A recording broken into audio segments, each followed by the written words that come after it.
When it comes to fat loss, we talk a lot about what to eat, how much to eat, what workouts to do, but here's the thing that nobody really talks about. How are we supposed to change our actions if we don't even understand what's driving them?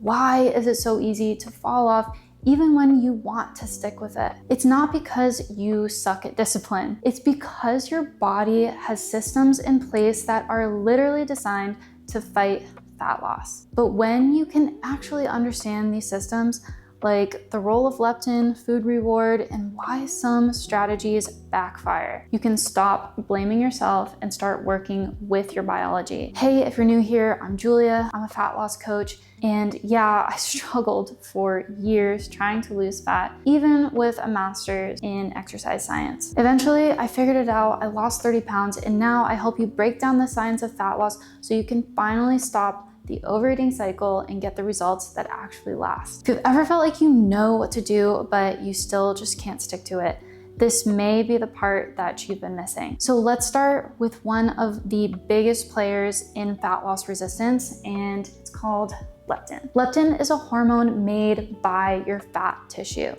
Its job is to tell your brain how much energy you have stored in your body. And when your fat stores are stable, leptin levels stay high and your brain gets the message. It's like, we're good, we don't need to eat more. But when you start to lose fat, leptin levels go down.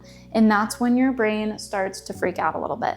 It thinks that you're starving, so it kicks off what we will call a starvation response. And this is a set of signals that are kicking off as a result of fat loss. That response includes increased hunger, increased food reward, and your metabolic rate goes down a little bit. This is why fat loss feels hard. You're not broken, you're just up against these deeply wired biological impulses, and this is a powerful system that we need to understand. And if you've heard that up to 95% of people regain their weight after dieting, it's not because they're lazy, but because the body is fighting back here. So let's go a little deeper into how leptin works. You can think of it like a thermostat for your body. Just like a thermostat regulates the temperature in your home, your brain uses leptin to regulate your body's fat stores. And that thermostat lives in the hypothalamus, a brain region that controls hunger and energy balance. And when leptin drops, the hypothalamus signals your body to eat more and burn fewer calories until fat stores are restored to their usual level, if you're listening to this response. So even if you have plenty of fat on your body, if leptin levels drop below what your brain is used to, that starvation response is still gonna kick in. It's not about whether you have enough fat already, it's about what your brain is used to regulating.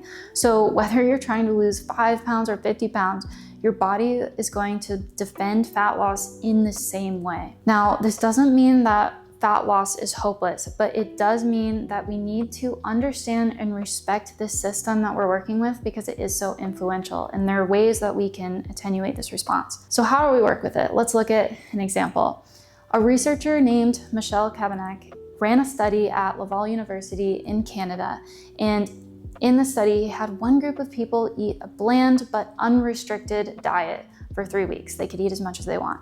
The other group ate smaller portions of their regular, tasty diet. So both groups lost the same amount of weight, about 7 pounds, but their experiences were totally different. The portion control group, they were hungry, they were frustrated, and dreaming about food at night. And the bland food group, they ate less voluntarily, and they stayed in good spirits. It was like fat loss wasn't even a big deal for them. And why is this? Because highly rewarding food, even in smaller portions, can actually amplify the starvation response, while bland food can dial it down. I'm not saying that you should eat bland food, but this is part of how you can work with your biology.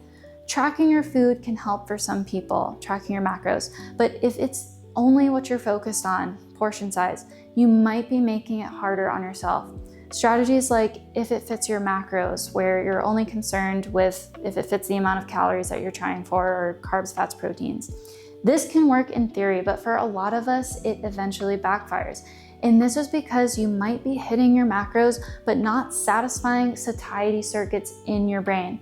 And then you wonder why you can't stick to it, and you blame your willpower.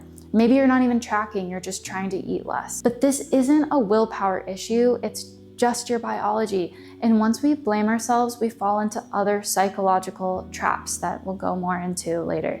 Perfectionism, guilt, shame, black and white thinking, and all of these lead right back to the start over cycle. But for now, the big takeaway here is that food quality matters. Yes, if you eat fewer calories, you will lose weight.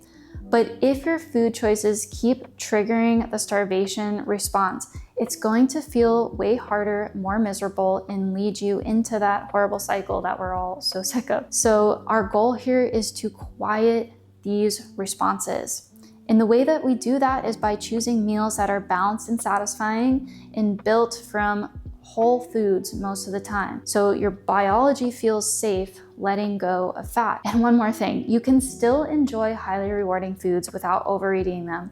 That is not only possible, but 100% doable. And it just takes a deeper understanding of how food reward works in your brain and how to recalibrate that system, which we'll go over in future videos because it's way too much for right now. And if you want to dive into that right now, you can check the link in the description. But otherwise, absorb this information for today, and you'll have a better understanding of how fat loss actually works in your body so that you can work with these responses.